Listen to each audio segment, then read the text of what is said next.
নমস্কাৰ বন্ধুসকল, প্ৰথমতে আপোনালোকক মোৰ RD786 চেনেললৈ স্বাগতম জনাইছোঁ। আজি কেইটামান গুৰুত্বপূৰ্ণ খবৰৰ সৈতে মই ৰচিদুল। আজিৰ গুৰুত্বপূৰ্ণ খবৰ হ'ল অসমত এতিয়াৰ পৰা মাস্ক পৰিধান নকৰিলে যাব লাগিব জেললৈ। প্ৰতিজন লোকে মাস্ক পিন্ধাৰ লগতে সামাজিক দূৰত্ব বৰ্তাই ৰখাটো বাধ্যতামূলক। সোমবাৰে সংবাদ মেলযোগে এই কথা সদৰি কৰিছে আৰক্ষী সঞ্চালক প্ৰধান ভাস্কৰ জ্যোতি মহন্তই। মাস্ক পৰিধান নকৰিলে 6 মাহ পৰ্যন্ত জেল হ'ব পাৰে কোনো লোকৰ। ভাৰতীয় দণ্ডবিধি আইনৰ 269 আৰু 270 ধাৰাৰ অধীনত ৰুজু কৰা হ'ব এই গোচৰ।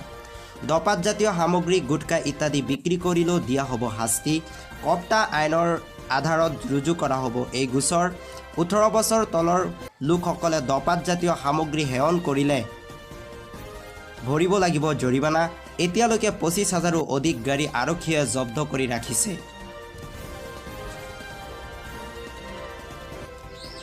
ভাৰতত দ্ৰুতগতিত বৃদ্ধি পাইছে কৰোনাৰ সংখ্যা। দেশত মৃত্যুৰ সংখ্যা 592 জনলৈ বৃদ্ধি পোৱাৰ বিপৰীতে আৰোগ্য হৈছে 3,273 গৰাকী লোক। ভাৰতত কৰোনাত আক্ৰান্ত হৈ মৃত্যু হোৱা লোকৰ সংখ্যা 592 জনলৈ বৃদ্ধি হৈছে। ইফালে এতিয়ালৈকে আক্ৰান্ত হৈছে 18,539 গৰাকী লোক। ভাৰতত এতিয়ালৈকে আৰোগ্য হৈছে 3,273 গৰাকী লোক। এতিয়াও চিকিৎসা প্ৰদান কৰি থকা হৈছে 14,674 গৰাকী লোকক। ভাৰতৰ ভিতৰত সৰ্বাধিক কৰোনাত আক্ৰান্ত হৈ আছে মহাৰাষ্ট্ৰৰ লোক।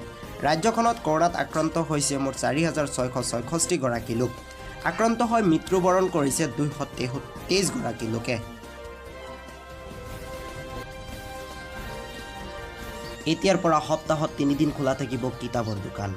ৰাজ্যত 20 এপ্ৰিলৰ পৰা কি সেৱাৰ ক্ষেত্ৰত লকডাউন পূৰ্বতকৈ কিছু শিথিল কৰা হ'ব তাক লৈ সোমবাৰে ৰাজ্যৰ মুখ্য সচিব আৰু আৰক্ষী সঞ্চালক প্ৰধান সম্বোধন কৰে এক সংবাদ মেলে। এই সংবাদ মেলতে বিভিন্ন বিষয়ক লগতে মুখ্য সচিবে ঘোষণা কৰে যে ৰাজ্যত 21 এপ্ৰিলৰ পৰা সপ্তাহত 3 দিন 3 ঘণ্টা খুলিব কিতাপৰ বিপণী। এই বিপণী খোলাৰ সময়খিনিত যাতে সামাজিক দূৰত্ব সকলো গ্ৰাহকে বজাই ৰাখে তাৰ ওপৰতো লক্ষ্য ৰাখিবলৈ আহ্বান জনায়। এই সংবাদ মেলত আৰক্ষী সঞ্চালক প্ৰধান ভাস্কৰ জ্যোতি মহন্তয়ো আইন শৃংখলাজনিত বিভিন্ন বিষয়ত জনতাই পাবলগীয়া নিয়মসমূহ অৱগত কৰে।